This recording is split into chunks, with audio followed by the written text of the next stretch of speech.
Donald Trump is under multiple criminal inquiries, but there are signs he may face charges in the first of those this week. For more, I want to talk to the reporter who perhaps knows Trump the best, senior political correspondent for the New York Times, Maggie Haberman, who has been awarded a Pulitzer Prize for her coverage of the former president. Maggie, behind the scenes, what can you tell us about how Trump is handling this situation? Look, Jake, he's very anxious about the prospect of being indicted for a couple of reasons. Yes, two things can be true at once. He is aware that there are reasons to believe this could help him politically. We have heard a lot about this morning already. But he does not want to face getting arrested, which is what happens when you get indicted. You get fingerprinted, you get brought in, you have to ask for bail. None of that is something that he is excited about. So he and his folks, his political folks, are preparing for a huge blitz politically to push back on the Manhattan District Attorney. You saw that start yesterday, although I don't think that his Truth Social post yesterday morning calling for protests was part of a grand plan. He did it and a bunch of his aides were surprised by it. But I do think that that is separate from what you're going to see legally. And while I know that his folks are suggesting this is a weak case, they don't actually know what the evidence is. What it is trivial compared to the other inquiries. That doesn't mean there won't be a conviction, and they have to be mindful of that. Trump called on his supporters, as you noted, to protest and, quote, take our nation back on that Truth Social post. Obviously, the last time Donald Trump called for his supporters to rally, it resulted in an insurrection at the Capitol.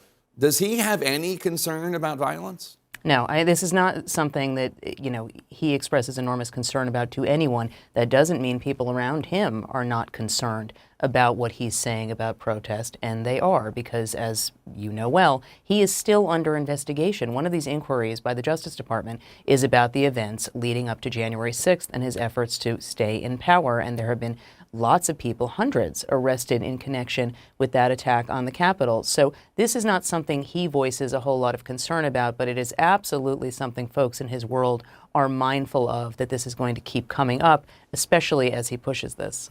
And this is having an effect of rallying Republicans around him. I mean, you have Speaker McCarthy calling it an outrageous abuse of power. That's not that surprising. He's always been very supportive of Donald Trump, but even would-be rival Mike Pence says he's taken aback, and he says it reeks of political prosecution. We heard Governor Sununu today suggesting that he didn't think this rose to the magnitude of such an unprecedented action. We still have not heard, however, from Nikki Haley or from Ron DeSantis. What do you think is the political calculus there? I think that Ron DeSantis is going to try to avoid weighing in on this as long as possible, and he will then decide whether as long as possible has been met. You saw yesterday on Twitter one of Trump's advisors, Jason Miller, highlighting that DeSantis has not said anything yet. DeSantis is obviously the governor of the state where Trump lives, and, should Trump decide he's not going to surrender, should that not happen peacefully, if he is indicted and, expected to be charged, then DeSantis would have to make some decisions. And so this gets very complicated. Trump's own folks are aware, and this came up last week repeatedly as I was reporting this out. They believed that if Trump was to be charged, this could put his rivals in a bind, especially Ron DeSantis, because they are going to be called upon to speak out against it. And as you just noted, the pressure is already building. So Trump says he's committed to staying in the 2024 race, even if he is indicted. That sounds completely characteristic, but is it realistic?